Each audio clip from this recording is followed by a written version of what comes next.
Hi everyone, Azriel Knight here. Welcome to day 36, and today I'm giving you my first impressions on the Nikon D50.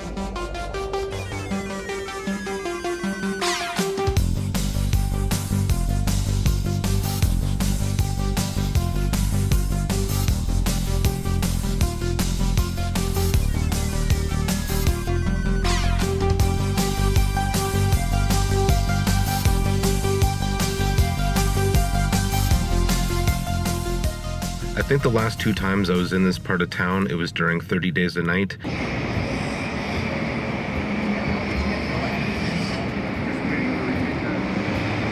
Okay, I just finished taking pictures of the St. Louis and King Edward hotels, and now I'm gonna head over to Fort Calgary. I think I'm gonna use up the last 6 shots, just trying to get this sign in different ways. There's all this reflection from the rain I really want to take advantage of. So it'll be interesting to see how I do with digital this time, because both of those times was with film. Technically, this falls under my $25 camera challenge because I picked it up on an episode of the Picarazzo for $25 or less. I believe it was right on the $25 mark. Okay, this is why you always ask if they have any cameras, even if you don't see any, because this lady, she had a camera upstairs she hadn't used in years. And it's a Nikon D50 that I picked up for 25 bucks. This doesn't take high capacity cards at all, so I had to buy a 2 gigabyte non-HC card off of eBay. I spent some time going over the menus, making sure everything was the way I wanted. I briefly went over the manual just to get what I needed to get out of it.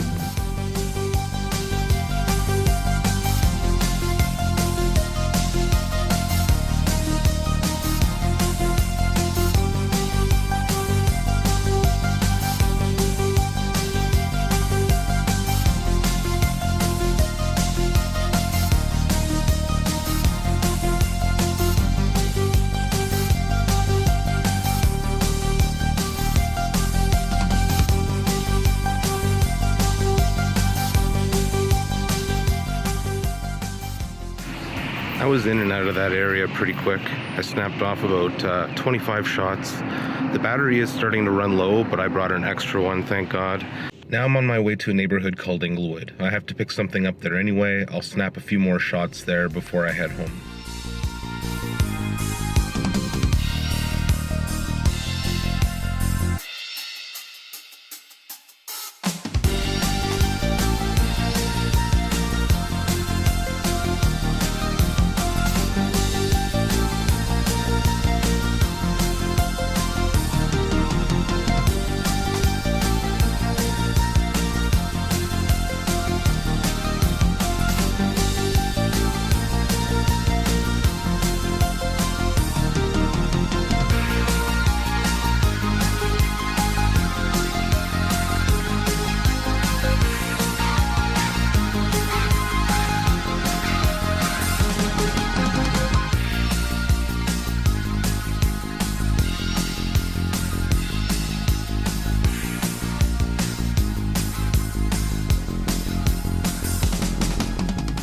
Okay, I got what I needed. I'm back in the car and I'm on my way home. Okay guys, I'm back home now. It's a little later in the day. I've had a chance to look over my photos, and let me tell you about some of the interesting things that I found out about this camera. For those of you who don't know, I'm a Canon shooter, and this is my first official time shooting with a Nikon DSLR. If you've never shot Nikon before and you're a Canon shooter, the first thing that you're going to notice is that everything seems backwards. The lens twists a different way. Things like exposure compensation, where I figured dialing to the right would mean overexposure, but in fact it means underexposure. So that messed me up a little bit. Forgive me if this comes standard with most Nikons, but I found the customizability pretty interesting. I could set my self timer for 2 seconds, 5, 10, or 20 seconds. I really liked how I could set my own folder within the card. I guess if more than one person is going to use the camera, each person can have their own folder.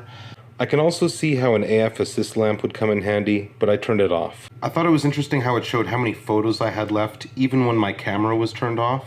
I was also really impressed with the quick focus and the quiet shutter. I'm definitely going to keep this camera around for those times when I have Nikon lenses that I need to test. But I gotta say, my first experience with a Nikon DSLR was a good one. If a camera this old runs this smooth, I'd be curious to pick up one of the newer models. And here are today's highlights.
I hope you enjoyed those, and a special thanks to the staff at Kent of Inglewood for allowing me to photograph in their shop.